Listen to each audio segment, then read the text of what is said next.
4 مرتبہ تو اس کی تعمیر یہ تمام تاریخی روایات سے ثابت ہے. اس کے علاوہ تعمیر ہوا ہے یا نہیں اس میں پھر اختلاف ہے مؤرخین کا.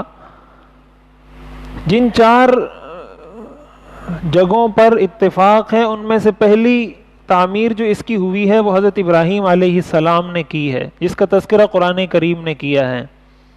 وَإِذْ يَرْفَعُ إِبْرَاهِيمُ الْقَوَاعِدَ مِنَ الْبَيْتِ وَإِسْمَاعِيلُ رَبَّنَا تَقَبَّلْ مِنَّا إِنَّكَ أَنْتَ السَّمِيعُ الْعَلِيمُ کہ حضرت ابراہیم اور حضرت اسماعیل علیہ السلام نے مل کر بیت اللہ کو تعمیر کیا. اس کا تذکرہ تو قرآن کریم نے کیا ہے، اور اللہ تعالیٰ نے حضرت ابراہیم علیہ السلام کی رہنمائی کی، اور یہ مقام ابراہیم بھی اسی کی یادگار ہے. مقام ابراہیم وہی پتھر ہے جس پتھر پر کھڑے ہو کر حضرت ابراہیم علیہ السلام بیت اللہ کی تعمیر کیا کرتے تھے، اسی کی یادگار یہ مقام ابراہیم ہے، جس کے بارے میں قرآن کریم میں آتا ہے وَاتَّخِذُوا مِن مَّقَامِ إِبْرَاهِيمَ مُصَلًّى کہ مقام ابراہیم پر نماز پڑھو.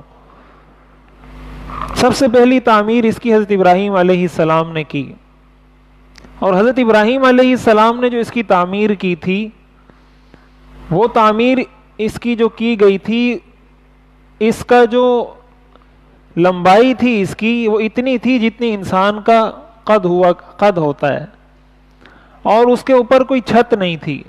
بیت اللہ کی جو تعمیر حضرت ابراہیم علیہ السلام نے کی تھی اس کی کوئی چھت نہیں تھی، اور وہ یوں چوکور بھی نہیں تھا. جس طرح چوکور ہے بیت اللہ ابھی، اس طرح چوکور نہیں تھا. یہ جو حتیم کا حصہ ہے جو دیوار لگائی گئی ہے گول، یہ بیت اللہ کا حصہ ہے. یہ سارا ایریا تو نہیں جہاں دیوار لگائی گئی، لیکن اس میں سے کچھ حصہ یہ بیت اللہ کے اندر کا حصہ ہے. تو حضرت ابراہیم علیہ السلام نے جو تعمیر کی تھی وہ یوں ایک جانب سے گولائی میں تھی، بیت اللہ ایک جانب سے گولائی میں تھا.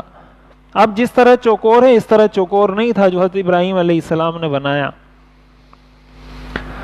پھر حضرت ابراہیم علیہ السلام کے بعد اس کی تعمیر چلتی رہی اسی طریقے سے، اور بیت اللہ کے 2 دروازے تھے جو حضرت ابراہیم علیہ السلام نے بنایا تھا.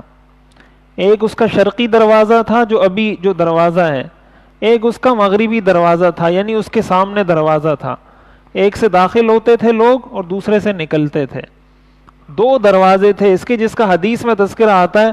آپ نے فرمایا باب شرقی و باب غربی، ایک دروازہ اس کا مشرقی تھا، ایک دروازہ اس کا مغربی تھا.